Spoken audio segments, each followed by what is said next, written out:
பரபரப்பா நிக்க நேரம் இல்லாம போயிட்டு இருக்க இந்த வேலையில வாங்கல நைஸா ஒரு டீ சாப்பிட்டு பேசிட்டே வரலாம். இது உங்க ஒலிவட்டம். நான் உங்க ராஜ். பேசுறதுக்கு நமக்கு எதுவும் இல்லையா என்ன? வாங்க பேசலாம்.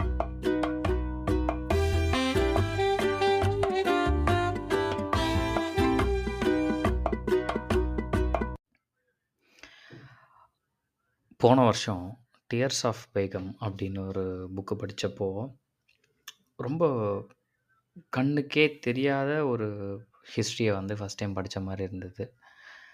அதாவது கிரேட் ரிவால்ட் 1857 கிரேட் ரிவால்ட்டுக்கு அப்புறம் நடந்த ஈவெண்ட்ஸ் பற்றி பெருசாக நமக்கு எதுவும் தெரியாது. அந்த கிரேட் ரிவால்ட் அப்போ என்ன ஆயிருக்கு, அப்போது இருந்த கடைசி எம்பரர் ஆஃப் இந்தியா அவரை வந்து ஈஸ்ட் இந்தியா கம்பெனி வந்து காலி பண்ணிவிட்டு கம்ப்ளீட்டாக குவீனோட ஒரு ரூலுக்குள்ளே இந்தியா வர்ற டைம் அது. அந்தளவுக்கு ஒரு முக்கியமான ஒரு இயர் 1857 அந்த கிரேட் ரிவோல்ட் அப்படின்னு சொல்லலாம். இந்த டியர்ஸ் ஆஃப் பேகம் அப்படின்ற புக்கு எதை பற்றி பேசுச்சு அப்படின்னா, அது வரைக்கும் டெல்லியில் ரெட் ஃபோர்ட்டில் ஆண்டுக்கிட்டு இருந்த ராஜாவை சுற்றி இருந்த அவருடைய உறவினர்கள், ஆப்வியஸ்லி உறவினர்கள்லாம் ஏதோ ஒரு அரச பதவியில் முக்கியமான பதவியில் இருக்கவங்க, அவங்களுடைய குடும்பத்தார்கள், முக்கியமாக அவங்களுடைய மனைவிமார்கள், மகன்கள், மகள்கள், பேரன்கள், அவங்கள சார்ந்து இருந்த டெய்லி ஈவன் தினக்கூலிகளாக இருந்தவங்க, அப்புறம் அவங்களுடைய அந்தப்புறத்தில் இருந்த மற்ற பெண்களுடைய நிலைமை என்ன அப்படின்றத பற்றி இந்த புக் கம்ப்ளீட்டாக ஒவ்வொரு ஈவெண்ட்டாக சொல்லிகிட்டே வரும். நம்மளுடைய இந்தியாவை ஆண்ட கடைசி கிங் யார் அப்படின்னா, புதுக்கோட்டை சமஸ்தானம், ராமநாதபுரம் அங்கெல்லாம் இருந்தாலும் எம்பரர் அப்படின்னு ஒரு எம்பையர் அண்ட் எம்பரராக பார்த்தீங்கன்னா, முகல் எம்பையரில் வந்து எம்பரர் பகதூர் ஷா டூ அப்படின்றவர் தான் இருந்தார். அவர் என்ன ஆனார் அப்படின்றத பற்றிலாம் அந்த புக்கு வந்து சொல்லியிருக்கோம். அது ரொம்ப இன்ட்ரெஸ்டிங்கான இருந்தது. ரொம்ப இதெல்லாம் வந்து எந்த டெக்ஸ்ட் புக்லேயும் இல்லாத ஹைட் பண்ணப்பட்ட சில ஹிஸ்ட்ரின்னு நினைக்கிறேன். நம்ம ஒவ்வொரு வாரை பற்றி தனித்தனியாக பார்ப்போம். பேட்டில் ஆஃப் பானிபட் பார்த்துருப்போம், பேட்டில் ஆஃப் பக்சர் பார்த்துருப்போம், அண்ட் ஆங்கிலோ வார்ஸ் பார்த்துப்போம், கர்நாடிக் வார்ஸ் பற்றி பார்த்துருப்போம். அந்த மாதிரி தனித்தனி ஈவெண்ட்டாக நமக்கு ஞாபகம் இருக்கும். பட் ஒரு கோர்வையாக ஹிஸ்ட்ரியை தெரிஞ்சுக்கணும் அப்படின்னு நம்ம கொஞ்சம் ட்ரை பண்ணோன்னா, இந்த மாதிரி குட்டி குட்டியாக உள்ள மறைஞ்சிருக்கிற நிறைய விஷயம் தெரியுது.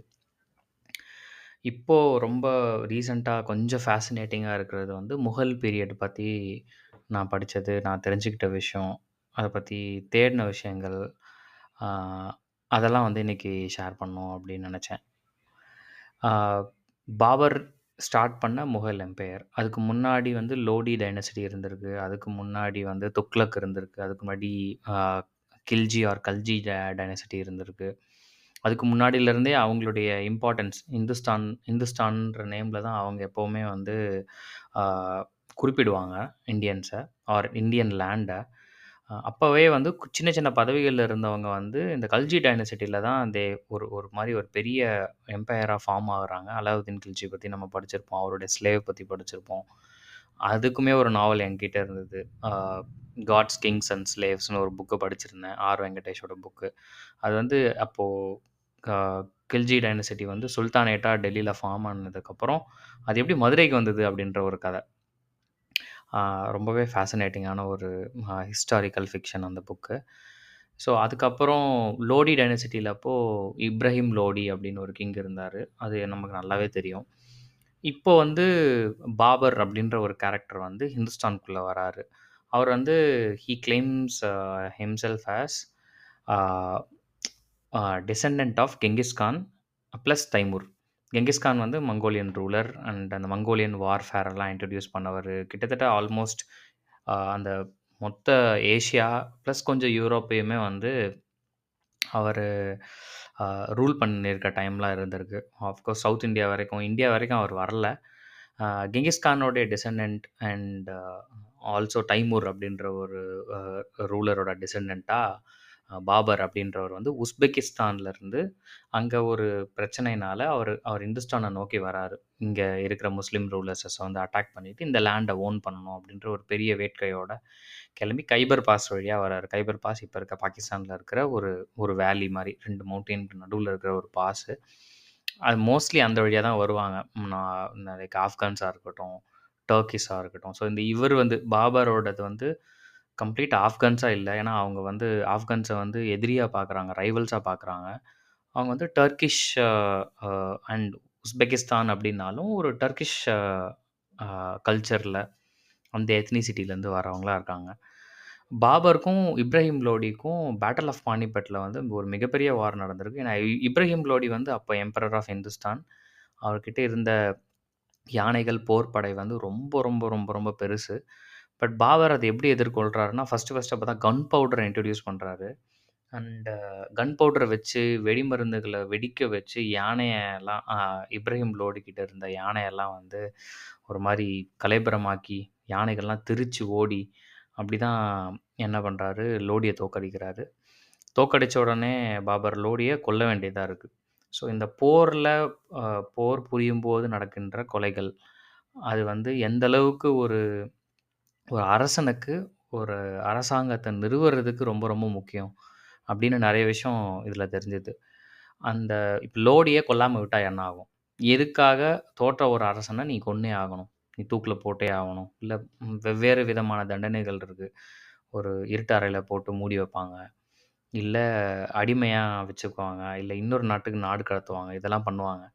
பட் ஏன் ஒரு அரசனை கொல்லணும்? ஏன் பனிஷ்மெண்ட்டாக கொடுக்கணும் ஒன்று அப்படின்னா, உறவினர்களுக்குள்ளேயே நிறைய சிக்கல்கள் வந்து எல்லா அரசாங்கத்துலேயும் காமனாக பரவி இருக்கு. ஏன்னா அந்த பதவி அப்படிங்கிற ஒரு விஷயம் வந்து ரொம்ப ரொம்ப பெருசு. இப்போது நம்ம பார்க்குற ஒரு நகராட்சி தலைவராக இருக்கட்டும், ஒரு கவுன்சிலராக இருக்கட்டும், ஒரு எம்எல்ஏ, எம்பியாக இருக்கட்டும், ஒரு சீஃப் மினிஸ்டர் கேண்டிடேட்டாக இருக்கட்டும், இதெல்லாம் விட எனக்கு தெரிஞ்சு ஒரு 10, 15 மடங்கு பெருசு. ஒரு மயிலாசனம் அப்படின்னு முகல் எம்பையரில் சொல்கிறாங்க, பீகாக் த்ரோனு. அந்த த்ரோனில் உட்கார்றதுங்கிறது வந்து ஆ, கிட்டத்தட்ட உலகமே உங்கள் கையில் இருக்கிற மாதிரி. ஏன்னா அவங்கள பொறுத்த வரைக்கும் உலகம்ன்றது இந்துஸ்தான் தான் அப்படின்னா, உலகத்தை ஆள்ற ஒரு ஆளாக நீங்கள் மாறுற மாதிரி. அந்த பவர் ரொம்ப ரொம்ப அதிகம். அண்ட் நீங்கள் அரசன். நீங்கள் யாருக்கும் இப்போ இருக்கிற சீஃப் மினிஸ்டர் மாதிரி சென்ட்ரல் கவர்மெண்ட்டுக்கோ, யூனியன் கவர்மெண்ட்டுக்கோ, ஒரு டெமோக்ரஸிக்கோ பதில் சொல்ல வேண்டிய அவசியம் அப்போ இல்லை. அப்போ வந்து பாபர் இப்ராஹிம் லோடியை தோக்கடிச்ச உடனே லோடியை கொல்றாரு. காரணம் என்னன்னா, அதை தான் நான் சொல்லிட்டு இருந்தேன். கூட இருந்த உறவினர்கள், கூட பெத்த பசங்க, தம்பிகள், அண்ணன்கள், அப்பாவையே நம்ப முடியாத ஒரு ஒரு ஒரு கிரிட்டிக்கலான ஒரு சிச்சுவேஷன் தான் நீங்க வந்து ஒரு எம்பரரா இருப்பீங்க. யாரையுமே நம்ப முடியாது. ஏன்னா, அடுத்தடுத்து அவங்களுடைய நிலைய இந்த அரசாங்கத்தில அவங்க என்னவா இருக்க போறாங்கன்றதுல தக்க வச்சுக்கிறதுல தான் ரொம்ப ரொம்ப குறியா இருப்பாங்க. அந்த அந்த சந்தர்ப்பத்துக்கு ஏத்த மாரி மனிதர்கள் மாற வேண்டியதா இருந்தது. இல்லன்னா, என்னைக்கு வேணாலும் நீங்க கொல்லப்படலாம். அப்படிதான் நம்ம எப்பவுமே ஒரு ஒரு ராஜாக்களின் ஆட்சிக்கு கீழ நம்ம இருந்திருக்கோம்னு நெனைக்கிறேன். எப்ப வேணாலும் ஆ ராஜா கூப்பிட்டா நம்ம போணும். அவங்க ஆட்கள் வந்து வீட்ட சர்ச் பண்ணணும்னா பண்ணணும். நம்ம ஏதாவது தேச துரோகம் பண்ணோம் அப்படின்னு அவங்க சொன்னா, நம்ம அதுக்கு அந்த தண்டனைய ஏத்துக்கணும். அவங்க சொல்ற வரிய நம்ம கட்டணும். எனக்கு தெரிஞ்சு என்னைக்குமே இது நம்ம வந்து அ சிவிலைசேஷன் ஒரு ஆட்சியாளர் இருக்காரு, ஒரு அரசாங்கம் இருக்குன்றதுக்கு முன்னாடி காலத்தில வேணா நம்ம வந்து இதெல்லாம் இல்லாம இருந்திருப்போமே தவிர, இப்ப கட்டுற இன்கம் டேக்ஸா இருக்கட்டும், இப்போ நம்ம கணக்குல காட்டுற வைப்புகளா இருக்கட்டும், சேவிங்ஸா இருக்கட்டும், இதெல்லாம் வந்து ராஜாக்கள் காலத்திலருந்து ஆ நம்ம வந்து அப்ப அந்த ஜமீன் காலத்துலருந்து எல்லா காலத்துலயுமே நம்ம யாருக்கோ ஒருத்தருக்கு வந்து பணம் நம்ம நம்ம உழைச்சு சம்பாதிக்கிற பணத்த குடுத்துட்டோ, இல்ல ஏதோ ஒரு உரிமைகள அவங்க கிட்ட விலைக்கு வித்துட்டோ, நம்ம வந்து அடிமையாவோ, கூலியாவோ தான் வாழ்ந்திருக்கோம் அப்படிங்கிறது என்னோட ரொம்ப ரொம்ப ஸ்ட்ராங்கான ஒரு பிலீஃபு. இப்போ பாபர் வந்து லோடிய கொன்னதுக்கப்புறம் என்ன பண்றாரு, பாபர் ஒரு மாரி இது ஓவராலா இந்த முகல் எம்பையர்ல பார்த்தீங்கன்னா, அ பாபர் ஓரளவுக்கு கனிஞ்ச மனசுடையவர். கொஞ்சம் மனிதாபிமானமோட நடந்துக்கக்கூடிய ஒரு அரசரா இருக்கிறதால, லோடியோட தாயார வந்து அவரோட தாயாரா வச்சு நடத்துறாரு. அவங்க கிட்ட வந்து லோடிய கொன்னதுக்காக பாவம் அது அது பாவம்னு அவங்க மன்னிப்பு கேட்குறாரு. நான் உங்களுக்கு மகனா இருக்கேன் அப்படின்ற வார்த்தைகள குடுத்து கூடவும் வச்சுக்கிறாரு. அந்த தாயார் வந்து பொறுமையா என்ன பண்றாங்கன்னா, அந்த அந்த வெஞ்சன்ஸ் அவங்களுக்குள்ள இருந்துட்டே தான் இருக்கும் இல்லையா? கொஞ்சம் கொஞ்சமா விஷம் குடுத்து பாபருடைய உடல்நிலையில நெறைய மாற்றங்கள். அதனாலேயே அவர் கடைசியில இறக்குற நிலைமைக்கும் வராரு. இப்படி தான் வந்து பாபரோட கதை வந்து இந்த முகல் எம்பையர ஸ்டார்ட் பண்ணதுக்கப்புறம் நடக்குது. இது எப்பவுமே இப்ப பாபருக்கு பார்த்தீங்கன்னா, அ அவங்களுடைய விதிப்படியே அவங்க ரொம்ப கோர் இந்த இஸ்லாம ஃபாலோ பண்றவங்க. 4 மனைவிகள் கிட்டத்தட்ட அவங்க லா படியே வச்சுக்கலாம். அவங்களுடைய இஸ்லாம் லா படி வச்சுக்கலாம். அத 4 பேருக்கும் நெறைய மகன்கள், நெறைய மகள்கள் இருப்பாங்க. அதுக்கப்புறம் அவங்க சீனானான்னு சொல்றாங்க, அந்தப்புறத்த. அதுக்குள்ள சில பெண்கள் இருப்பாங்க. அதாவது ஒரு தடவையாவது நம் கணவர நம்ம வந்து தொட்ற முடியாதான்னு ஏங்கக்கூடிய அளவுக்கு மக்கள் அங்க அதிகமா இருக்கிறதா கேள்விப்படுறேன். அது ரொம்ப ரொம்ப ஆச்சரியமா இருக்கு. அந்தப்புறம்னா என்ன? அந்தப்புறத்தில என்ன நடக்கும்? அப்படின்றது வந்து ஒரு மாரி ஒரு கிளுகிளுப்பான விஷயமா மட்டுமே நமக்குள்ள இருந்திருக்கு. ஆக்சுவலா அந்த பெண்கள்லாம் எங்கேருந்து வராங்க? அந்த பெண்களுக்கெல்லாம் என்ன நடக்குது? உண்மையாவே அதில ராஜகுமாரியா இருக்காங்களா? குயினா இருக்காங்களா? பிரின்சஸா இருக்காங்களா? அவங்களுக்கும் அரசன்னு ஒருத்தன் இருக்கான்னா, அவனுக்கும் அந்த அந்தப்புறத்தில இருக்க பெண்களுக்கும் என்ன மாரி ஒரு தொடர்பு இருக்கு? இப்ப நம்ம படத்தில பார்க்குற மாரி அந்தப்புறத்துலருந்து ஒரு 4 பெண்ண கூட்டு வந்து பக்கத்தில வச்சுக்கிட்டு, 4 பெண்களோடவும் அன்னைக்கு ஒரு சல்லாபமா இருந்துட்டு மறுநாள் இன்னொரு ஒரு நாள். இப்படி தான் இருக்கா? அப்படிங்கிறது வந்து ஆ இப்படி தான் நம்ம இதுவரைக்கும் படிச்சிருக்கோம், படங்கள்லலாம் பார்த்துருக்கோம். அதில நெறைய விஷயம் வந்து புதுசா இதில தெரியுது. பாபருடைய மகனான ஹுமாயூன் வந்து அடுத்த ஒரு எம்பரரா பாபராலேயே தேர்வு செய்யப்படுறார். ஆனா, ஹுமாயூன் யாரு அப்படின்னு பார்த்தீங்கன்னா, ஹுமாயூனோட ஷூஸ்லேருந்து நீங்க யோசிச்சு பாருங்க. மிகப்பெரிய ஒரு எம்பரரோட பையன். நம்ம தான் அடுத்த எம்பரர் ஆகப்போறோம் அப்படின்னாலே, அந்த பொறுப்போ, அந்த கடமை உணர்ச்சியோ, அந்த பயபக்தியோ நமக்கு கொஞ்சம் கூட இருக்காது இல்லையா? அந்த மாரி ஒரு ஆளா தான் ஹுமாயூன் வளர்றாரு. ஹுமாயூன் வந்து மிகவும் மது பழக்கத்துக்கு ரொம்ப ரொம்ப அடிமையான ஒருத்தரா தான் இருக்காரு. இந்த முகல் எம்பையர்ல வந்து பிரசித்தி பெற்ற சில விஷயம் வந்து இந்த மது, அபீனு இந்த மாரி போதைப் பொருட்கள் நிறைஞ்ச ஒரு ஒரு உலகமா தான் இருந்திருக்கு. எல்லா அரசர்களுமே கிட்டத்தட்ட அ அவங்க என்னதான் ரொம்ப ஸ்ட்ரிக்ட்டா அவங்க அந்த இஸ்லாம் ப்ரொசீஜர்ஸ ஃபாலோ பண்ணாலும், மதுவுக்கும், அந்த போதைக்கும் ரொம்ப ரொம்ப அடிமையா இருக்காங்க. மதுவுக்கு, போதைக்கு, பெண்களுக்கு. ஆ அப்புறம் வந்து சில பேர் வந்து இந்த சூஃபி அப்படின்னு நம்ம சொல்றோம் இல்லையா? சூஃபின்னா நம்ம இப்ப சித்தர் மாரி வச்சுக்கோங்களேன். நம்ம கல்ச்சர்ல தமிழ் கல்ச்சர்ல சித்தர்கள் இருக்க மாரி சூஃபிக்களுக்கு வந்து மிகப்பெரிய மரியாதை அவங்க குடுப்பாங்க. சில அரசர்கள் சூஃபி சொல்றதெல்லாம் அப்படியே கட் அண்ட் ரைட்டா கேட்பாங்க. அந்த மாரி நெறைய பேர் இருக்காங்க.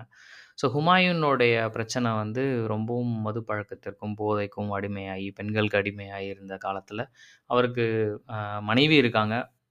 குழந்தை இன்னும் பொறக்காம இருக்க காலத்தில தான் வந்து ஷெர்ஷா அப்படின்ற ஒரு கிங் வந்து பெங்கால்ல இருந்து அ ஒரு பெரிய படைய திரட்டிக்கிட்டு அ முகல் எம்பையர அட்டாக் பண்றாரு. ஹுமாயூனுக்கு அது ஒரு இது எதிர்பாராத விதமா நடந்த ஒரு விஷயம் அப்படிங்கிறதால, ஹுமாயூனால திரும்ப தடுக்க முடியல. மனைவிய கூட்டிக்கிட்டு, முக்கியமான மக்கள கூட்டிட்டு வெளிய காபூலுக்கு ஓடுற அளவுக்கு வந்து ஷெர்ஷாவுடைய படை இருந்திருக்கு. ஷெர்ஷாவுடைய அட்டாக் இருந்திருக்கு. ஷெர்ஷா வந்து சூரி டைனசிட்டின்னு நீங்க தேடி பார்த்தீங்கன்னா, அதில இருந்த ஒரே கிங் ஷெர்ஷா தான். ஆ பெங்கால மட்டுமே ஆண்டுகிட்டு இருந்தவர் ஒரு பெரிய படைய திரட்டி ஹுமாயூன அட்டாக் பண்ணி, ஹுமாயூன ஓட விட்டுட்டு, அவர் வந்து இந்தியாவோட எம்பரரா டிக்ளேர் பண்ணிட்டு, டெல்லியையும், ஆக்ராவையும் டெல்லி, ஆக்ராவ புடிச்சிட்டீங்கன்னா கிட்டத்தட்ட நீங்க நார்த் அதாவது ஹிந்துஸ்தான ஃபுல்லா புடிச்ச மாரி. சவுத் இண்டியான்றது ஒரு தனி கண்ட்ரியா தான் அப்ப அவங்களே வந்து ஆ அவங்களுடைய மனசுல, அவங்களுடைய பெர்செப்ஷன்லயே அது அப்படிதான் இருக்கு. ஸோ இந்துஸ்தானோட எம்பையர் அப்படின்னா, அது வந்து நம்ம கோல்கொண்டா வரைக்கும். அதாவது ஆ மத்திய பிரதேஷ் வரைக்கும் அப்படின்னு நம்ம வச்சுக்கலாம். அதுவா தான் இருந்திருக்கு. இப்போ ஹுமாயூன் என்ன பண்றாரு, ஒரு ஹிந்து அரசருடைய பாதுகாப்புல பாகிஸ்தான் ஏரியாக்கள்ல இருக்கிற பஞ்சாப், அப்புறம் லாகூர் இந்த மாரி இடங்கள்ல பதுங்கி இருக்கிற நிலைமை அவருக்கு வருது. அப்போ அ இருந்த ஒரு ஹிந்து அரசருடைய பாதுகாப்புல ஒரு மகன் பிறக்கிறான். அவன் பெயர் Akbar. So Akbar the great வந்து ஆக்சுவலா பொறந்தது வந்து ஒரு எம்பரரோட பையனா பொறக்கல. அ ஹைட் ஆயி படைய திரட்டிட்டு இருக்க ஒரு ஹுமாயூன் அப்படிங்கிற ஒரு அரசருக்கோட பையனா அக்பர் வந்து பொறக்குறாரு.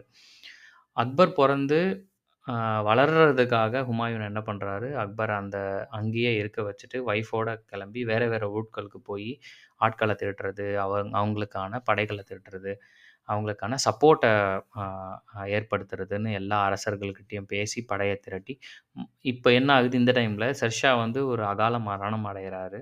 இந்துஸ்தான்ல. ஷெர்ஷாக்கு அப்புறம் நடக்கிற ஒரு வாரிசு போட்டியில தனித்தனியா ஸ்ப்ளிட் ஆயிருது. அவங்களுக்கான சப்போர்ட் படையெல்லாம். இப்போ ஹுமாயூன் மறுபடியும் அட்டாக் பண்ணி டெல்லிய பிடிச்சிடுறாரு.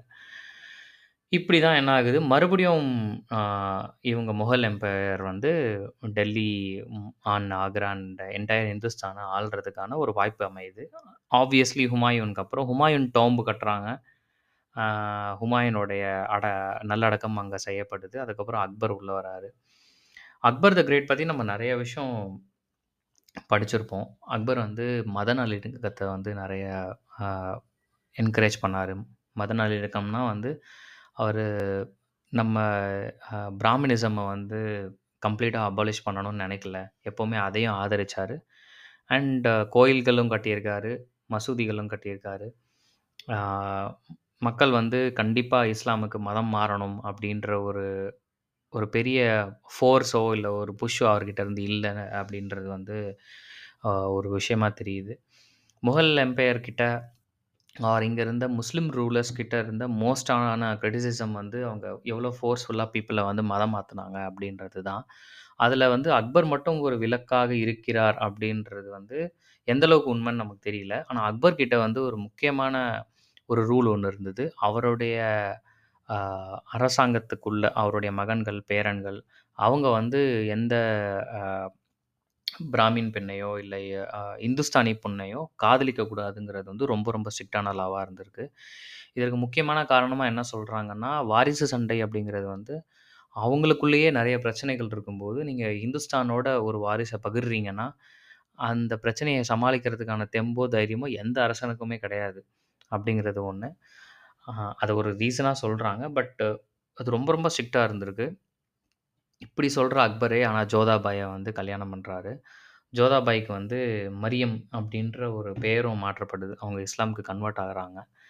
ஆ இப்போ என்னன்னா, அக்பருடைய மகன். அக்பருக்கு நெறைய மகன்கள் இருக்காங்க. அதில முக்கியமான மகனா நம்ம பார்க்குறது வந்து ஜஹாங்கீர். ஆ இந்த டைம்ல தான் வந்து அனார்கலி சலீம் அப்படின்னு ஒரு நமக்கு எப்பவுமே தெரிஞ்ச ஒரு அனார்கலியோட காதல் கதை வந்து வருது. அனார்கலிங்கிற இந்துஸ்தான் பெண்ணை சலீம் அப்படிங்கிற ஒரு பிரின்சஸ் வந்து காதலிக்கிறாரு. இது வந்து அந்த எம்பரருக்கு தெரிஞ்சு அனார்கலிய ஒரு செவுரு போட்டு அடைச்ச ஒரு ஒரு ஒரு ரூம்குள்ள வச்சு அடைச்சு, அத ஃபுல்லா கட்டி அந்த பெண் இறக்குற வரைக்கும் அதுக்குள்ள இருக்கிறா. இது வந்து கதையா எனக்கு முன்னாடி தெரிஞ்சிருந்தாலும், இது எந்த பீரியட்ல நடந்ததுன்னு இன்னைக்கு வரைக்கும் ரியலைஸ் பண்ணாம இருந்தேன். கடைசில பார்த்தா, அந்த எம்பரர் வந்து அக்பரா இருக்காரு. அந்த அனார்கலி வந்து ஒரு இந்துஸ்தானி பெண்ணாவும், அந்த சலீம்ங்கிற பிரின்சஸ் வந்து அக்பருடைய மகன் ஜஹாங்கீர் அப்படிங்கிற விஷயமே எனக்கு இப்ப தான் தெரிஞ்சது. அதனால தான் அந்த ரூல சொன்னேன். அவரு அந்த அளவுக்கு ஸ்ட்ரிக்ட்டா இருந்திருக்காரு அந்த விஷயத்துல. முக்கியமா பாருங்க, இந்த விஷயத்துல பையன் லவ் பண்ணியிருக்கான். பொண்ண தான் கொல்றாரு. ஆனா ஜஹாங்கீர் அதுக்கப்புறம் பின்னால அரசனா ஆனதுக்கப்புறம், அவங்களுக்கு அனார்கலிக்கு ஒரு ஒரு கல்லறை வந்து கட்டினதா அந்த கல்லறை இன்னும் இருக்கு. அங்க தான் வந்து ஜஹாங்கீருடைய உடலும் இப்போ இருக்கு அப்படின்னு பார்த்தேன். அக்பர் மேல இருக்கிற இன்னொரு மிகப்பெரிய கிரிட்டிசிசம் வந்து, அக்பர் வந்து சத்திய அபாலிஷ் பண்ணாரு. சத்தினா உடன்கட்டை ஏறுதல வந்து அபாலிஷ் பண்ணாரு. இந்துஸ்தான் மக்கள் கிட்ட இருக்கிற அந்த ப்ரொசீஜர வந்து பேன் பண்ணாரு அப்படின்னு சொல்லுவாங்க. ஆனா, அவர் எப்படி பேன் பண்ணாருங்கிறதுல ஒரு மிகப்பெரிய கேள்விகள் இருக்கு. அவர் வந்து எங்கெல்லாம் சதிய அபாலிஷ் பண்றாரோ, அந்த பெண்களெல்லாம் தன்னுடைய அந்தப்புறத்துக்கு தான் அவர் இழுத்துட்டு வந்ததாவும் நெறைய கேள்விகள் இருக்கு. கிட்டத்தட்ட வாயடிச்சு போற அளவுக்கு 37 முதன்மை மனைவிகள், கிட்டத்தட்ட 100க்கும் மேற்பட்ட 2ஆம், 3ஆம் மனைவிகள், 300க்கும் மேற்பட்ட வப்பாட்டிகள் இருக்கிறதா அக்பருடைய ஸ்டாட்டிஸ்டிக்ஸ் வந்து நமக்கு தெரியுது. ஆ இத தான் நான் முதல்ல சொன்னேன். இதில எத்தன பெண்கள் அக்பர பார்த்து கண்ணோட கண் பார்த்து பேச முடிஞ்சது, எத்தன பேரால தொட முடிஞ்சது, எத்தன பேரால வந்து பழக முடிஞ்சதுன்னே தெரியல. அதுக்கெல்லாம் ஏங்குவாங்க போல. அந்த அந்தப்புறத்தில இருக்கிற பெண்கள் அட்லீஸ்ட் வாழ்க்கையில சாகறதுக்குள்ள, கிழவி ஆகறதுக்குள்ள, சாகறதுக்குள்ள ஒரு தடவையாவது அரசர பாத்துற முடியுமான்ற ஒரு ஏக்கத்தில இருப்பாங்க. அப்படிங்கிறது இதன் மூலமா நெறைய தெரிஞ்சது. இப்போ வந்து இந்த இடியாப்ப சிக்கல்கள்லாம் இதுக்கப்புறம் தான் ஆரம்பிக்குது. அக்பர் வரைக்கும் பெருசா எதுவும் வாரிசு சண்டைகள் இல்லனாலும், அக்பருக்கு அப்புறம் ஜஹாங்கீர் பீரியட்ல என்ன ஆகுது, ஜஹாங்கீர் வந்து மறுபடியும் அக்பர் த கிரேட்டோட பையனா இருக்கிறதால, ஆ உண்மையாவே அவர் அனார்கலிய ரொம்ப ரொம்ப லவ் பண்ணியிருக்காரு. கிட்டத்தட்ட எல்லா அரசர்களுமே ஆ கொன்று கொன்று குவிச்சிருக்காங்க. நெறைய அ மனித வேட்டை ஆடியிருக்காங்கன்னு தான் சொல்லணும் போர்லலாம். ஆனா, அது வந்து ஒரு எம்பரருக்கு, ஒரு எம்பையருக்கு அது எவ்வளோ முக்கியம்? ஒரு நிலத்துக்கு ஒரு அரசாள்றவனுக்கு அது எவ்வளோ முக்கியன்றத தான் வந்து அவங்க எப்பவுமே டிஃபெண்ட் பண்றாங்க. ஆ இது நெறைய விஷயம் குரான்ல இல்லனாலும், நெறைய குரான மீறினாலும் அதுக்கான பிராயச்சித்தங்கள தேடிட்டே இருக்காங்க. அதுக்கான பாவங்கள வந்து அவங்க அக்செப்ட் பண்ணிக்கிட்டே இருக்காங்கன்றது தான் தெரியும். ஸோ, இப்போ என்ன ஆகுது, அக்பருக்கு வந்து ஜஹாங்கீர் மேல ஒரு மிகப்பெரிய வெறுப்பு இருக்கு. ஜஹாங்கீர் அனார்கலியோடைய அ உண்மையான காதல்லருந்து வெளிய வந்ததுக்கப்புறம், அவரால வந்து ஒரு போர் திறன்லயோ, ஒரு அறிவாற்றல்லயோ, இல்ல வந்து அரசனாகக்கூடிய எந்த தகுதிகளும் ஜஹாங்கீருக்கு இல்லன்றது அக்பருக்கு பொறுமையா தெரிய வருது. அப்போ அக்பருக்கு வந்து ஒரு மிகப்பெரிய அ லைம்லைட்டா தெரியறது ஜஹாங்கீருடைய பையன், முதல் பையன் குஸ்ரோ அப்படிங்கிற ஒரு பேரன். அவர் வந்து நேரடியா அக்பரோட கண்காணிப்புல வளர்ற ஒரு பேரனா இருக்காரு. குஸ்ரோவ ரொம்ப எடுத்து வளர்க்குறாரு. குஸ்ரோவுக்கு வந்து போர் திறன்லருந்து, அ யுக்திகள்லருந்து எல்லாத்தையுமே அக்பர் வந்து தெளிவா சொல்லி தராரு. அக்பர் வந்து கிட்டத்தட்ட ரொம்ப காலம் உயிர் வாழ்ந்த ஒரு அரசர். நம்ம இதில பார்க்குறதுல நெறைய அரசர்கள் வந்து ரொம்ப அல்பாயுஸ்ல இறக்குறவங்களா இருந்தாலும், பாதி பேர் பாபர் அண்ட் அக்பர் அதுக்கப்புறம் பின்னால வரவங்கலாம் பார்த்தீங்கன்னா, 80 வயசு, 90 வயசு வரைக்கும் வாழ்ந்த அரசர்களா இருக்காங்க. இப்போ வந்து ஜஹாங்கீருக்கும், அவருடைய மகனுக்குமே ஒரு மிகப்பெரிய போட்டி ஒண்ணு ஏற்படுது. அக்பர பொறுத்தவரைக்கும் அவருக்கு குஸ்ரோவுக்கு தான் அடுத்த பேரரசு பட்டம் குடுக்கணும், பேரரசு ஆக்கணும் அப்படிங்கிற ஒரு ஆசை. ஜஹாங்கீருக்கு ஆப்வியஸ்லி அத விட்டு தர முடியவே முடியாது இல்லையா?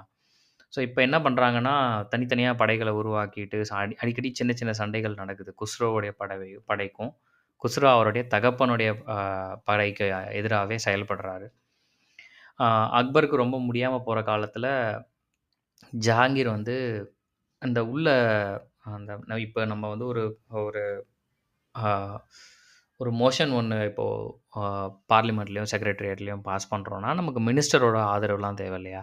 அந்த மாரி மந்திரிகள கைக்குள்ள போட்டுக்கிட்டு ஜஹாங்கீர் வந்து ஆ அ ஒரு ஒரு முதன்மை வாரிசா அந்த பேரரசு பதவிக்காக முன்னாடி வந்து பேசும்போது, எல்லாரும் அவருக்கு சப்போர்ட் பண்றாங்க. அவங்கள வச்சுட்டு என்ன பண்றாரு, குஸ்ரோ பண்ண அ முன்னாடி பண்ண நெறைய தப்புகள முன் வச்சு, குஸ்ரோ மேல நெறைய அபாண்டமான பழிகள சுமத்தி, குஸ்ரோவோட கண்ண குருடாக்குறாரு. இந்த மாரி ஒரு கேவலமான இது கேவலமானன்னு கூட என்னால சொல்ல முடியல. கொடூரமான செயல்கள்லாம் வந்து அடுக்கடுக்கா எக்கச்சக்கமா நெறைய இருக்கு. இப்போ என்ன பெத்த பையன வந்து குருடாக்குற ஒரு அப்பாவ வந்து நம்ம எத்தன கதைகள்ல கேள்விப்பட்டிருப்போம் அப்படின்னு நமக்கு தெரியல. அதுவும் மனநலம் குன்றிய ஒரு ஆள் பண்ணாரு, சைக்கோவா இருக்கிற ஒரு ஆள் பண்ணாரு அப்படின்னா கூட வந்து அத பெருசா ப்ராசஸ் பண்ணாம விட்டுறலாம். பட் ஒரு ஒரு பெரிய நிலத்த ஆளக்கூடிய ஒரு எம்பரர், ஒரு பேரரசர் வந்து இந்த காரியத்த செய்றாரு அப்படின்னா, அத எப்படி எடுத்துக்கிறதுன்னு நமக்கு தெரியல. ஸோ குஸ்ரோ அப்படின்ற பையன் இறந்ததும், ஜஹாங்கீர் வந்து அ அக்பர் இறந்ததுக்கு அப்புறம் அரியணையில உட்கார்றாரு. அந்த பீகாக் த்ரோன்ல உட்கார்றாரு. இப்படிதான் ஜஹாங்கீர் உள்ள வராரு. அதாவது ஜஹாங்கீருடைய பிறப்பு பெயர் வந்து சலீம். நம்ம கேட்ட மாரி அனார்கலி சலீம் கதையில வர சலீம் இவரு தான். ஓகே. ஸோ இங்க வந்து ஒரு முக்கியமான கேரக்டர் பத்தி நான் பார்த்தேன். அது இங்க சொல்லணும்னு கூட ஆசை. என்னன்னா, நூர்ஜஹான் அப்படின்றவங்க. நூர்ஜஹான பார்த்த உடனே எனக்கு வந்து ஒரு மாரி செர்சி லானிஸ்டர், இல்ல அலிசண்ட் ஹைட்டவர் மாரி சில அ ராணிகள்லாம் வந்து ஞாபகத்துக்கு வராங்க. ஏன்னா, அவங்கள விட இவங்க வந்து கொஞ்சம் கொஞ்சம் மோசமாவே இருக்காங்க நெறைய விஷயத்துல. ஜஹாங்கீருக்கு மது பழக்கம், போதை பழக்கங்கள் நெறைய இருந்ததால, அவருடைய கடைசி கட்டத்துலலாம் வந்து கையில இருக்கிற ஒயின எடுத்து வாயில வச்சு அவரால வந்து கை நடுக்கம் இல்லாம, அந்த ஒயின கீழ ஊத்தாம அவரால குடிக்க முடியல. அந்த மாரி ஒரு நிலைமையில ஜஹாங்கீர் இருக்கும்போது, நூர்ஜஹான் பொறுமையா அந்த எம்பையர தன்னோட கட்டுக்குள்ள கொண்டு வராங்க. அவங்க சொல்றது தான் முடிவுகளா வருது. அவங்க சொன்னா ஒரு ஆள் வெட்டப்படுறான். அவங்க யார் யாருக்கெல்லாம் வந்து எம்பையர்ல வந்து பெரிய பேர் வருதோ, செல்வாக்கு கிடைக்குதோ அவங்கள காலி பண்றாங்க. சுபேதாரா, அதாவது கலெக்டர் மாரி இன்னொரு தள்ளி மாகாணத்துக்கு டெல்லியிலருந்து ரொம்ப தூரம் தூக்கி போடுறாங்க. இந்த மாரி நெறைய நடக்குது. இங்க வந்து இப்ப வந்து ஜஹாங்கீருக்கு அடுத்து யார் இருக்க போறா? அப்படின்ற ஒரு கேள்விகள்லாம் நமக்கு இருக்கு. அங்க தான் வந்து நம்ம ஷாஜஹான் வராரு. கிட்டத்தட்ட வந்து ஷாஜகான் அப்படிங்கிறவர் வந்து அடுத்த எம்பரரா வந்து வரப்போவார் இல்லையா? ஷாஜகானுக்கும் ஆ நூர்ஜஹானுக்கும் ஒரு பெரிய சண்டை இருக்கு. ஏன்னா, ஷாஜகான் வந்து நூர்ஜஹானுக்கு பிறந்த மகன் இல்ல. வேற ஒரு வப்பாட்டிக்கு பிறந்த மகன் அப்படின்னு கேள்விப்பட்றேன். இப்ப நூர்ஜஹான் வந்து கம்ப்ளீட் கண்ட்ரோல் எடுத்ததால, அவங்களுடைய மகன் ஒருத்தங்க இருக்காங்க. அவன தான் வந்து ரூலர் ஆக்கணுன்றதுல ரொம்ப குறியா இருக்காங்க. ஷாஜகானால அத பீட்டே பண்ண முடியல. ஸோ, அப்பா கிட்ட இருந்து விலகி, தனியா படைகள திரட்டி, பெங்கால் சைட்ல ஒதுங்கி, மத்த ரூலர்ஸோட சப்போர்ட்லாம் வச்சு, அப்பாவையே 2, 3 தடவ அட்டாக் பண்றாரு. ஆனா, கொஞ்சம் கூட அசையல. ஜஹாங்கீர் எந்த கண்ட்ரோல்லயுமே இல்ல. மனைவி சொல்றத கேட்கற ஒரு பொம்மை ஆ என்ன சொல்றது? ஒரு பொம்மை அ அ எம்பரரா மட்டுமே யார் இருக்காங்கன்னா, ஜஹாங்கீர் இருக்காரு. நூர்ஜஹான் கிட்டத்தட்ட எந்த லெவலுக்கு போறாங்கன்னா, ஆ இந்த மாரி ஷாஜகானுக்கு சப்போர்ட் பண்ற மொத்த பேரையுமே எம்பையர்லேருந்து காலி பண்றது, தூக்குறது, கொல்றது, அவங்களுக்கு எதிரா போர் தொடுக்கிறது, இது எல்லாத்தையும் ஜஹாங்கீர நம்ப வைக்கிறது, இந்த வேலைகள்லாம் நூர்ஜஹான் ரொம்ப தெளிவாவே செஞ்சுட்டு இருக்காங்க. கிட்டத்தட்ட எல்லா அரசர்களுமே அவங்க உள்ள வந்த உடனே என்ன பண்ணுவாங்கன்னா, அவங்களுடைய பெயர் போட்ட காயின்ஸ வந்து ரிலீஸ் பண்ணுவாங்க. அதுதான் புழக்கத்துல இருக்கணும் அப்படின்னு. இப்போ என்ன ஆகுதுன்னா, நூர்ஜஹான் ஜஹாங்கீருடைய காலத்திலேயே நூர்ஜஹான் பேர போட்டு வர காசெல்லாம் ரிலீஸ் பண்றாங்க. அதுக்கு முன்னாடி இருந்த மொத்த காசையும் பேன் பண்ணிட்டு, டிமானிடைசேஷன் பண்ணிட்டு, அவங்களுடைய பெயர், அவங்களுடைய புகைப்படம் போட்ட காயின்லாம் வெளிய வருது. அதுதான் வந்து இந்துஸ்தான் ஃபுல்லா வந்து புழக்கத்துல வர ஆரம்பிக்குது. இந்த அளவுக்கு ஒரு கொடுங்கோல் ஆட்சியா நூர்ஜஹானோடது இருக்கு. கடைசியா என்ன ஆகுது, ஆ எப்படியோ ஷாஜகான் வந்து நூர்ஜஹான வந்து ஒரு போர்ல ஆ முறியடிச்சு அதுக்குள்ள நெறைய சதிகள் இருக்கு. அதுக்குள்ள நெறைய பேர் இன்வால்வ் ஆயிருக்காங்க. அதுக்கு வந்து ஜஹாங்கீர வந்து கடத்தி கொண்டு போய் ஒரு இடத்துல வச்சு, அ ஒரு ஹவுஸ் அரெஸ்ட் பண்ணி, அதெல்லாம் பண்ண வேண்டியதா இருந்திருக்கு. கடைசில ஷாஜகான் வின் பண்றாரு. ஷாஜகான் வின் பண்ணிட்டு, ஆ அ அந்த அரியணைக்குள்ள ஏர்றாரு. அதுக்கு முன்னாடியே என்ன ஆகுது, நூர்ஜஹான் என்ன பண்ணுவாங்கன்னா, இதுக்கு முன்னாடி ஷாஜகான் தோத்த 2 போருக்கு அப்புறம் ஷாஜகான் ஒரு மன்னிப்பு கடிதம் எழுதுவாரு. ஏன்னா, நமக்கு வழியே இல்ல. அவர்ட்ட எப்படியாவது மன்னிப்பாவது கேட்டு அடுத்த எம்பரர் ஆயிரணும். இல்லன்னா நமக்கு இது கிடைக்காம போயிரும் அப்படின்னு சொல்லிட்டு அப்பாக்கு எழுதுவாரு. அப்போ நூர்ஜஹான் வந்து, "உன்னுடைய மகன்கள் 2 பேர், முக்கியமா 2 பேர் இல்ல, ஒரு 2 மகன்கள், 1 மகள். இங்க தான் நம்மளுடைய கதையின் நாயகன் வந்து உள்ள வராரு. தாரா ஷிகோ அப்படின்னு ஒரு முதல் பையன் ஷாஜகானுக்கு. அவுரங்கசீப் 2வது பையன். அதுக்கப்புறம் அவங்களுடைய சிஸ்டர். அவங்க சிஸ்டருடைய பேர் வந்து ஆ ஜனரா பேகம். ஓகேங்களா? ஸோ இவங்கலாம் வந்து ஆ எனக்கு வேணும் அப்படின்னு கேட்குறாங்க. இந்த அவுரங்கசீப்பா இருக்கட்டும், தாரா ஷிகோவா இருக்கட்டும், ஜனரா பேகமா இருக்கட்டும், இவங்க 3 பேருமே மும்தாஜ் மஹலுக்கும், ஷாஜகானுக்கும் பிறந்த மகன்கள். ஆ ஷாஜகான் அண்ட் மும்தாஜ் கதை வந்து நம்ம நெறைய கேள்விப்பட்டோம். ஆ உண்மையாவே கேள்விப்பட்டது மட்டும் இல்ல. இப்ப தாஜ்மஹால் கட்டினாருன்றதுக்காக அது ஒரு காதல் சின்னமா அப்படின்னு இல்ல. எப்படி வந்து நம்ம அனார்கலி, சலீம் கதைய பார்த்தோமோ, அந்த அளவுக்கு கிட்டத்தட்ட ஷாஜகானுக்கு வந்து மும்தாஜ் அவ்வளோ அவ்வளோ உண்மையாவே புடிச்சிருந்தது. மும்தாஜ் வந்து உடல்நிலை சரியில்லாம இறந்ததுக்கு அப்புறம், ஆ கிட்டத்தட்ட ஒரு 1 வருஷத்துலேருந்து 5 வருஷம் ஷாஜகான் வந்து பித்து பிடிச்ச நிலைமையில இருந்திருக்காரு. ஆ அதுலேருந்து வெளிய வர முடியாத ஒரு துயரத்தில அவர் இருந்திருக்காரு. அதுக்கப்புறம் ரொம்ப கஷ்டப்பட்டு தான் அவர் மறுபடியும் பழைய சுயநினைவுக்கே வந்த கதைகள்லாம் இருக்கு. அவர் ஆனா எம்பரர் ஆகறதுக்கு முன்னாடி நூர்ஜஹான் என்ன பண்றாங்க, ஷாஜகான்ட்ட வந்து "உன்னுடைய மகன்கள் அண்ட் மகள்கள் வந்து என்ட்ட விட்டுருன்னு" சொல்லி, அவங்கள கொண்டு வந்து கடத்தி வச்சிருக்க நிலைமைலாம் நடந்திருக்கு. ஸோ அவுரங்கசீப் வளர்ந்ததும், அவருடைய அண்ணனான தாரா ஷிகோ வளர்ந்தது எல்லாமே வந்து நூர்ஜஹானுடைய ஒரு ஒரு க்ளோஸ் செய்யப்படாத ஒரு சிறை மாரியான ஒரு வாழ்க்கையில இருந்து வாழ்ந்திருக்காங்க. ஷாஜகானுக்கும், மும்தாஜ்க்கும் கிட்டத்தட்ட 14 வருடங்கள்ல 11 குழந்தைகள். ஆ அதெல்லாம் எனக்கு தெரிஞ்சு நெறைய மீமெல்லாம் வந்திருக்கும்னு நெனைக்கிறேன். அவருக்கும் வந்து மும்தாஜ் தான் ஒரே மனைவி அப்டின்லாம் இல்ல. அவருக்கும் நெறைய மனைவிகள் இருந்திருக்காங்க. பட் ஆப்வியஸ்லி ரொம்ப ஃபேவரட்டான ஒரு காதலி, மனைவி அப்டின்னா அது மும்தாஜ் மஹல் தான். நான் அது வந்து தாஜ் மஹால் அப்டின்னு இத்தன நாள் படிச்சுட்டு இருந்தேன். அவங்க பேர் வந்து மஹல் அப்டின்றது இப்ப தான் எனக்கு தெரிய ஆரம்பிச்சது. இப்போ நம்மளுடைய கதையின் நாயகன் யாரு அப்டின்னா, நம்மளுடைய அவுரங்கசீப். தண்ணி குடிச்சுக்கிறேன்.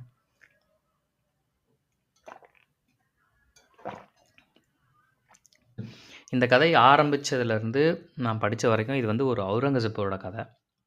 நான் தான் அவுரங்கசீப்னு சாரு நிவேதிதா எழுத ஒரு ஒரு ஒரு புக்க கம்ப்ளீட்டா படிக்கும்போது, எனக்கு வந்து வரலாறு ரொம்ப புடிச்ச ஒரு ஆளுங்கிறதால ஒரு ஃபுல் மீல்ஸ் சாப்பிட்ட ஒரு திருப்தி இருந்தது. ஏன்னா, ஒவ்வொரு எழுத்துலயும், ஒவ்வொரு லைன்லயும் ஒரு ஹிஸ்ட்ரி ஒளிஞ்சிருக்கு. அத நான் திருப்பி கொண்டு போய் எங்கேயோ ரெஃபர் பண்ணி, திருப்பி படிச்சு, அத திருப்பி கொண்டு வந்து சில இடத்துல கனெக்ட் பண்ணும்போது ரொம்ப ருசியா இருந்த மாரி தெரிஞ்சது.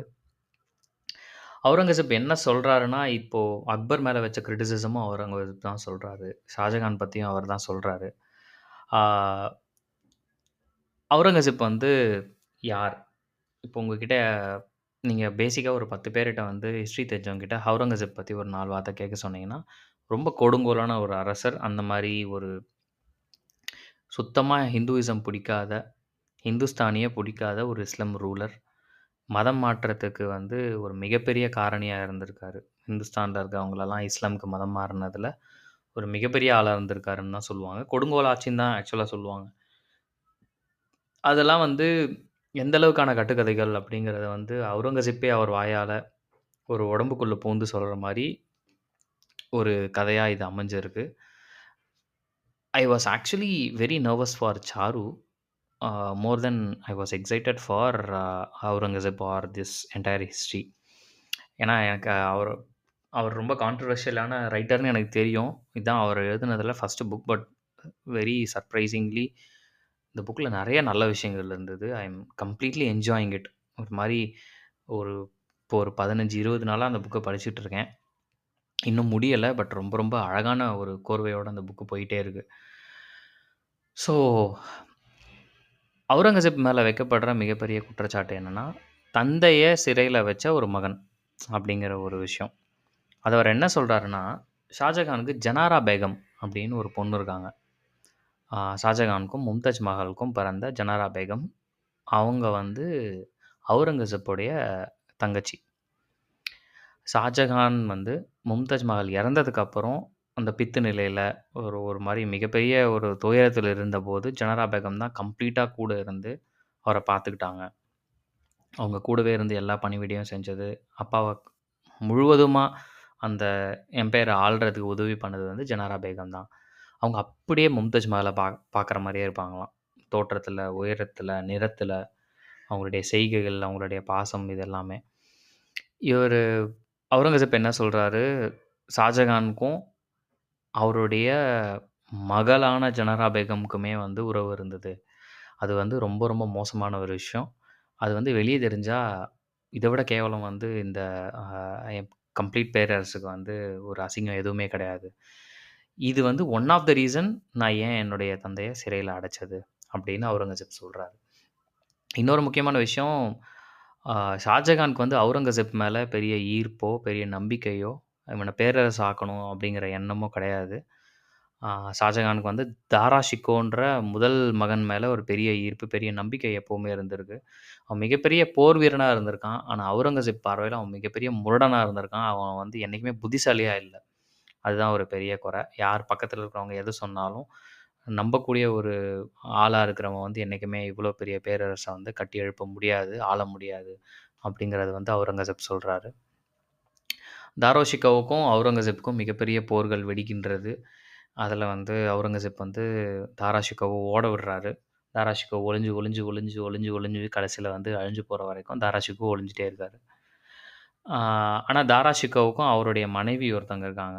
அந்த காதல் பத்தி அவுரங்கசீப் ரொம்ப அற்புதமா சொல்றாரு.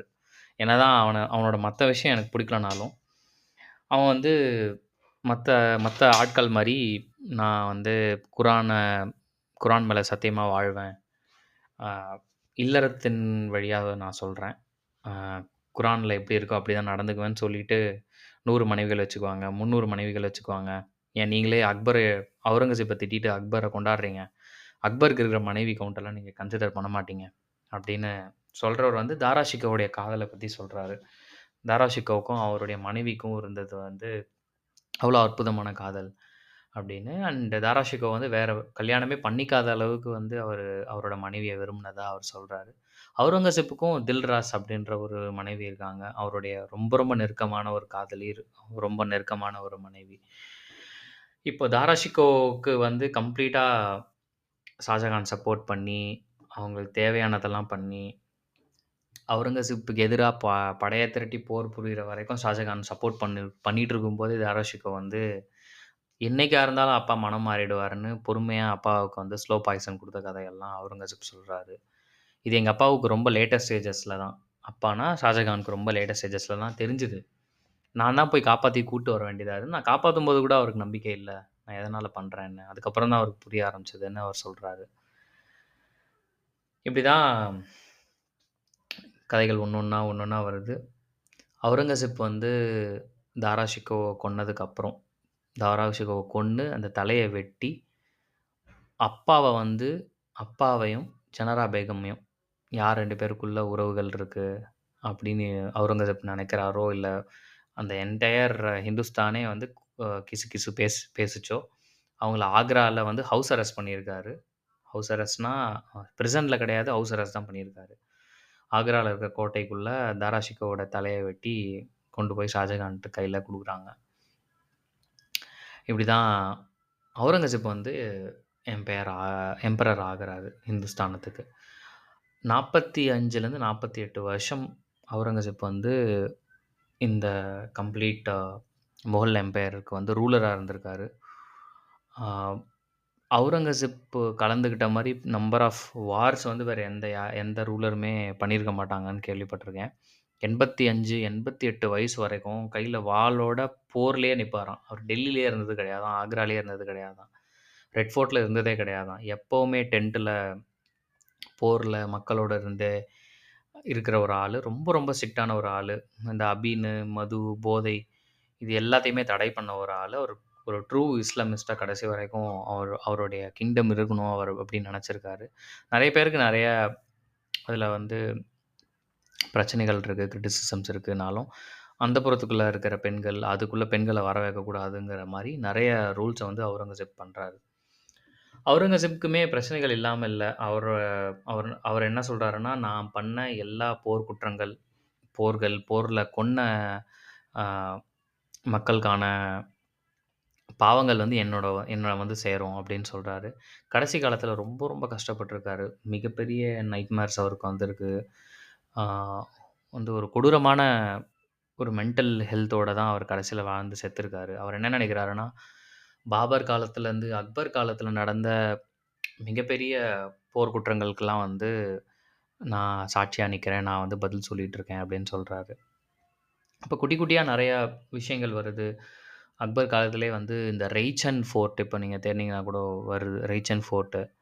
அ அ அந்த மாரி ஒவ்வொரு போர்ட்டு முற்றுகையிலயும் சரிங்களா, இப்போ இந்த இங்க விழுப்புரம் டிஸ்ட்ரிக்ட்ல இருக்கிற செஞ்சி ஃபோர்ட்ட கூட ஷாஜகான் கிட்டத்தட்ட ஒரு 4 மாசம் ஹோல்ட் பண்ணியிருக்காரு. அத கேப்சர் பண்ணணும்னு. ஆ ஆனா வந்து ஷாஜகான் தோத்துட்டு திரும்பி போயிருக்காரு. அந்த மாரி ஒரு ஃபோர்ட்ட கேப்சர் பண்ணும்போது நம்ம அந்த பத்மாவதி படத்தில கூட பார்ப்போம்னு நெனைக்கிறேன். எப்படி ஒரு ஃபோட்டோ கேப்சர் பண்ணும்போது, அத சுத்தியே இருப்பாங்க, வெயிட் பண்ணுவாங்க அப்படின்னு. அந்த மாரி ரேச்சன் ஃபோர்ட்ட முற்றுகையிடும்போது, நம்ம ஊர்ல வந்து ஒரு ஒரு வழக்கம் இருந்திருக்கு. சதிங்கிறது வந்து பெண்கள் கணவர் இறந்ததுக்கப்புறம் உடன்கட்டை ஏறுதல். பட் அதுக்கு முன்னாடியே வந்து ஒரு ஒரு மோசமான ஒரு ஒரு ஆஃப்கன் ஒரு முஸ்லீம் ரூலர் வந்திருக்கான். ஏன்னா, அவங்கள பார்த்தாலே கிட்டத்தட்ட ஒயிட் வாஷ்ன்னு சொல்ல முடியாது. ரெட் வாஷ் ஆயிரும்னு நம்ம சொல்லலாம். இங்க டெல்லி சுல்தானேட் வந்தப்போ கூட மதுரைக்கு வந்தப்போ, அப்படிதான் டிஸ்கிரைப் பண்ணுவாங்க. குதிரைப்படையோட வரவன் வந்து மொத்தமா ஊர அழிச்சுட்டு போயிருவான் அப்படின்னு. அந்த மாரி கண்டிப்பா அவன் வந்து நம்மள அழிக்க தான் போறான்னு முடிவு பண்ணும்போது, ஃபர்ஸ்ட்டு பெண்கள் என்ன பண்றாங்கன்னா, மொத்தமா எல்லா பெண்களுமே கிட்டத்தட்ட ஒரு பெரிய தீய மூட்டி, அதில போய் தீக்கு இரையாகி இறந்துடுறாங்க. அதுக்கப்புறம் இருக்கிற ஆண்கள்லாம் ஒரு தற்கொலை தாக்குதலா, சாகுற வரைக்கும் போராடணும், சாகுற வரைக்கும் சண்ட போடணும். அந்த களத்திலே செத்து போயிறணும் அப்படின்னு போறாங்க.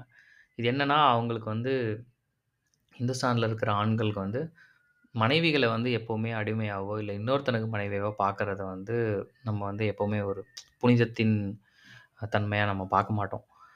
அதனால அந்த ரேச்சன் ஃபோர்ட் வந்து இப்பவுமே ஒரு ஹாண்டட் பிளேஸா இருக்கு. ஏன்னா, அவ்வளோ பெண்கள் வந்து அங்க தீக்கிரையாயிருக்காங்க அக்பர் காலத்தில. அந்த பெண்களுடைய அ குரல்கள் வந்து அவுரங்கசீப்க்கு லாஸ்ட் டைம்ல வந்து எல்லா சைடுமே தூங்க முடியாது அவரால. 2 மணி நேரத்துக்கு மேல தூங்க முடியாது டெய்லி. சாகுற வரைக்கும் அந்த நிலைமையில இருந்ததா நெறைய விஷயங்கள் பார்க்குறோம். அவுரங்கசீப்க்கு ஜெபுன்னிசா அப்படின்னு ஒரு அ ரொம்ப ரொம்ப புடிச்ச மகள் ஒருத்தங்க இருக்காங்க. இது என்னன்னா, நம்ம இதுக்கு முன்னாடி பார்த்த ஒரு மகள், ஜனரா பேகம் இருக்காங்கல்ல, அவங்கள மாரியே ஜெபுன்னிசாவும் கடைசி வரைக்கும் கல்யாணம் பண்ணிக்கல. ஜனரா பேகம் அவங்க அப்பா கூட இருந்த மாரி, ஜெபுன்னிசாவும் அவுரங்கசீப் கூடவே இருக்காங்க. மிகப்பெரிய ரைட்டரா இருக்காங்க. அவங்களோட பென் நேம் வந்து பார்த்தீங்கன்னா, ஆ மக்ஃபி. அதுதான் நம்ம இந்த டைட்டிலா வச்சிருக்கோம். மக்ஃபி அப்டின்னா ஹிடன் ட்ரெஷர் அப்படின்னு அர்த்தமா அரபிக்ல. ஸோ மக்ஃபின்ற பேர்ல நெறைய கவிதைகள் எழுதுறாங்க. கிட்டத்தட்ட எல்லா அரசர்களுமே இசைக்கும், கவிதைக்கும் ரொம்ப ரொம்ப அவங்களோட ஆர்வம் அதுக்குள்ள செலுத்தியிருக்காங்க. ரொம்ப கவிஞர்களா இருந்திருக்காங்க. அவுரங்கசீப் நெறைய கவிதை எழுதியிருக்காரு. ஜெபுனிசா நெறைய கவிதை எழுதியிருக்காங்க. பகதூர் ஷா 2 வரைக்குமே எல்லாருமே கவிதை எழுதியிருக்காங்க கடைசி வரைக்கும். ஸோ ஜெபுனிசாவும், அவுரங்கசீப்பும் அ அவ்வளவு அ அந்யோன்யமான ஒரு அந்யோன்யம் அப்படின்றது வந்து தப்பா எடுத்துக்கக்கூடாது. ஒரு தந்தை, மகளா தான் கடைசி வரையும் இருந்திருக்காங்க. எப்படி ஷாஜகான், ஜனரா பேகம்க்கு மேல ஒரு கிசுகிசு இருந்ததோ, ஒரு ஆ அது அது உண்மைனாலும் அது வெளிய தெரிஞ்சிருச்சோ, இவங்கள பத்தின தவறான சில வதந்திகள்லாம் பரவ ஆரம்பிச்சது. அவுரங்கசீப்பால அத ஏத்துக்கவே முடியல. ஏன்னா, அப்பா பண்ணது தப்புன்னு தான் அப்பாவ சிறையில வைக்கிறவர் வந்து, நம்மளுடைய மகள வந்து சேர்த்து வச்சு பேசுனது வந்து அவருக்கு சுத்தமா புடிக்கல. அவர் சொல்றாரு, "நான் அந்த மாரி பேசுற எல்லாரையுமே கூப்பிட்டு தலைய வெட்டினேன். வேற எப்படியுமே என்னால அத ஜஸ்டிஃபை பண்ண முடியல." அப்படின்னு சொல்றாரு. அண்ட் இதில எல்லாமே கரெக்ட்டா நடந்ததா அப்படின்னு பார்த்தீங்கன்னா, இல்ல. ரோஷனரா அப்படின்னு ரோஷனரா பேகம்னு ஒரு சிஸ்டர் இருந்திருக்காங்க. யாருக்குன்னா, அவுரங்கசீப்க்கு. Elder sister. அவங்க வந்து கிட்டத்தட்ட அ ஒரு ப்ராஸ்டிடியூஷன் நடத்துறது, இவர் எதெல்லாம் தடை பண்ணாரோ, அதெல்லாம் ஒரு இடத்துல வச்சு நடத்தி நெறைய பணம் பார்த்து, நெறைய பேர கண்ட்ரோல் பண்றதெல்லாம் பண்ணி, கடைசியில இவங்க வந்து ரோஷனரா பேகம்க்கு இந்த ஐ படத்துல வர மாரி ஒரு ட்ரீட்மெண்ட் குடுத்து, அழக கெடுக்கிற மாரி ஒரு பாய்சன் குடுத்து, கொஞ்சம் கொஞ்சமா அழுகி அழுகி சாகுற மாரி தண்டனைலாம் குடுக்குற மாரி நெறைய கதைகள் இருக்கு. ஸோ இது எங்க போய் முடியுது அப்படின்னு பார்த்தீங்கன்னா, இப்ப அவுரங்கசீப் இறக்கும்போது எனக்கு தெரிஞ்சு அவருக்கு 92 அல்லது 95 வயசு. அப்பவே அவருக்கு அடுத்து இருக்கிற வாரிசு சண்டைகள்லாம் ஆரம்பிச்சுருச்சு. இந்த வாரிசு சண்டை வந்து எல்லா எம்பையர்லயுமே ரொம்ப ரொம்ப காமன். நான் இன்னொரு கதையில கூட சொல்லியிருப்பேன். எப்படி வந்து டெல்லியில ரூல் பண்ண ஒரு சுல்தான் வந்து, எப்படி அவனுக்கு மதுரை வரைக்கும் வர்றதுக்கு வந்து வழி கிடைச்சது? எவன் குடுத்தான் வழி? அப்படின்னு கேட்டா, யாரும் இல்ல. நம்மளோட கிங்ஸ் தான். நம்மளோட வாரிசுகள் மட்டும் தான் இதெல்லாம் பண்ண முடியும் இல்லையா? இங்க இருந்த அ மறவர்மன் அ பாண்டியனுக்கு 2 பசங்க. Veerapandian and sorry Kulasekara Pandian. குலசேகர பாண்டியனுடைய பசங்க வந்து வீரபாண்டியன் அண்ட் சுந்தரபாண்டியன்.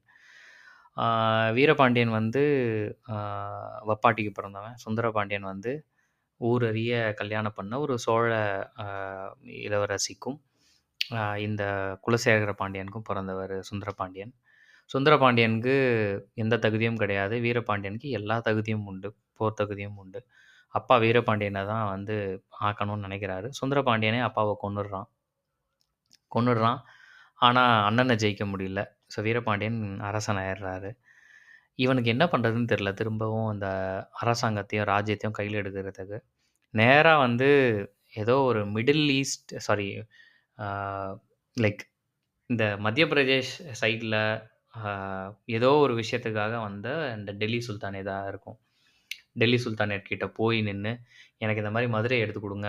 உங்களுக்கு இவ்வளவு செல்வம் இங்க இருக்கு. இவ்வளோ யானைகள் இவ்வளோ இருக்கு. இவ்வளோ தங்கம் இங்க இருக்கு. இந்த மீனாட்சி அம்மன் கோயில் இப்படி இருக்குன்னு சொல்லி, அந்த ஐடியாவ செல் பண்ணி, அவங்க மதுரைக்கு நான் உனக்கு ஹெல்ப் பண்றேன். நான் உனக்கு படையோட வரேன்னு சொல்லி வந்து, வீரபாண்டியனையும் வீழ்த்தி அனுப்பி விட்டுட்டு, சுந்தரபாண்டியனும் கடைசியில நானே இந்த இடத்த பார்த்துக்கிறேன்னு சொல்லி அனுப்பி விட்டுட்டு, டெல்லி சுல்தானேட் வந்து மதுரை சுல்தானேட் ஆனதுக்கான வரலாறெல்லாம் நம்ம பார்த்துருக்கோம். இப்படி வந்து இந்த வாரிசு சண்டைகள் தான் எப்பவுமே இதில ரொம்ப ரூத்லெஸ்ஸா இருந்திருக்கு. ஒரு முடிவில்லாத ஒரு விஷயமா இருந்திருக்கு. ஆ இதனுடைய எண்டு என்ன ஆச்சுன்னு நான் உங்களுக்கு முதல்ல ஒரு ஹிண்ட் மாரி சொல்லியிருந்தேன். கிரேட் ரிவோல்ட் ஆஃப் 1857ல என்ன ஆயிருக்கு, பிரிட்டிஷ் ஆ ஆர்மிக்குள்ள இருந்த இந்தியன் சிப்பாய்ஸ் எல்லாம் வந்து ரிவோல்ட் பண்றாங்க. அந்த ட்ரெஸ் கோடுக்கு, அந்த ஃபுட்டுக்கு, சப்பாத்தி கிடைக்கல. அதெல்லாம் ஒரு பெரிய விஷயமா அப்போ இருந்திருக்கு. எங்களோட உண்மையான எம்பரர் வந்து பகதூர் ஷா 2ன்னு டிக்ளேர் பண்ணி டெல்லிக்கு வந்து மார்ச் பண்றாங்க. டெல்லிக்கு மார்ச் பண்றவங்க வந்து நேரா எம்பரர் கிட்ட வந்து பகதூர் ஷா 2 கிட்ட வந்து நிக்கிறாங்க. பகதூர் ஷா 2க்கும் அவுரங்கசீப்க்கும் நடுவுல எனக்கு தெரிஞ்சு ஒரு 7லருந்து 8 ரூலர் இருப்பாங்க. ஆ பகதூர் ஷா 2வோட அப்பா பேரு அக்பர் 2. அதுக்கு முன்னாடி ஷா ஆலம் இருந்திருக்காங்க. ஆலம்கீர்ங்கிறது அவுரங்கசீப்போடைய நிக்நேம். ஆலம்கீர்ன்னு அப்படின்னு சொன்னாங்கன்னா, அது அவுரங்கசீப். ஸோ இந்த கேப் இருந்திருக்கு. பட் அவுரங்கசீப்ல இருந்தே டிக்ளைன் ஸ்டார்ட் ஆனதா தான் எல்லாருமே சொல்லுவாங்க. அவரு அவ்ளோ ரூத்லெஸ்ஸா இருந்திருக்காரு. அவ்ளோ இஸ்லாமோஃபோபிக்கா இருந்திருக்காரு. அவ்ளோ மதமாற்றம் பண்ணியிருக்காரு அப்படின்றதால தான் அந்த எம்பயர் வந்து கொஞ்சம் கொஞ்சமா அதுக்கப்புறம் டிக்ளைன்ல போக ஆரம்பிச்சுருச்சுன்னு சொல்லுவாங்க. எல்லாருமே ஒரு லைக் 30 வருஷம் ஆண்ட ரூலர்ஸே கிடையாது அதுக்கப்புறம் பெருசா. இப்ப அவுரங்கசீப் இறக்குறப்போ அப்பவே 1710 கிட்ட ஆயிருச்சு. 1710 நான் சொல்றது அந்த இயர். அதுக்கப்புறம் நீங்க பார்த்தீங்கன்னா, ஒரு 100 வருஷம் கூட இல்ல. 1857ல உங்களுக்கு கிரேட் ரிவோல்ட் நடக்குது. பகதூர் ஷா 2 இருந்தப்போ. பகதூர் ஷா 2 கிட்ட போய் நிக்கும்போது, அவர் வந்து "நீ எதுக்கு என்ட்ட வந்தன்னு எனக்கு தெரியல. என்னால உனக்கு சப்போர்ட்லாம் பண்ண முடியாதுன்னு சொல்ல, நம்ம இந்தியன் சோல்ஜர்ஸ்லாம் நீங்க தான் காப்பாத்தணும்னு" சொல்லி பகதூர் ஷா சில வேலைகள் செஞ்சு, சில இங்கிலீஷ் பிரிசனர்ஸ் அப்ப இருந்த எம்பரர் கிட்ட இருந்த இங்கிலீஷ் பிரிசனர்ஸ், பிரிட்டிஷ் சோல்ஜர்ஸ் எல்லாம் நெறைய பேர அவங்க கொன்னு, இதையே ஹட்சன் அப்படின்ற ஒரு கர்னல் வந்து இந்த ரிவோல்ட்ட தலைகீழா மாத்தி பகதூர் ஷாவ அரெஸ்ட் பண்ணி, ட்ரையல்ல நிக்க வச்சு, நாடு கடத்தி பர்மாக்கு அனுப்புறாரு. பர்மால தான் வந்து பயங்கரமா ஆல்ரெடி இல்னஸ்ல இருந்த பகதூர் ஷா வந்து அங்கேயே இறக்குறாரு. அவருடைய மகன்கள் வந்து இங்கேயே சுட்டு தள்ளப்படுறாங்க. ஒரு 2 சின்ன மகன்களும், ஒய்ஃபும் கூட போறாங்க. ஒய்ஃப் இறந்துடுறாங்க. 2 மகன்களும் அங்கேயே இறந்துடுறாங்க. இப்படி தான் அந்த எம்பயர் முடியுது. பகதூர் ஷா 2 எழுதின சில போயம்ஸ் எல்லாம் வந்து ஆன்லைன்ல இருக்கு. ரொம்ப அவருக்கு தெரிஞ்சிருச்சு. அவருடைய எண்ட் இதுதான்ன்றது தெரிஞ்ச ஒரு எம்பரருடைய ஒரு ஒரு துயரமா தான் அவரோட எல்லா போயம்ஸுமே இருக்கும். அத பார்க்கும்போதே ஆ எம்பயர் எந்த அளவுக்கு டவுன்ஃபால்ல இருந்திருக்குன்றது தெரியும்.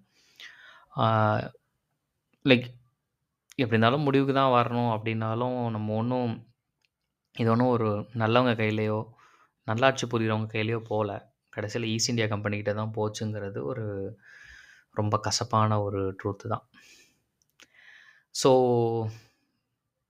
ரொம்ப நன்றி. ரொம்ப நேரம் போச்சு.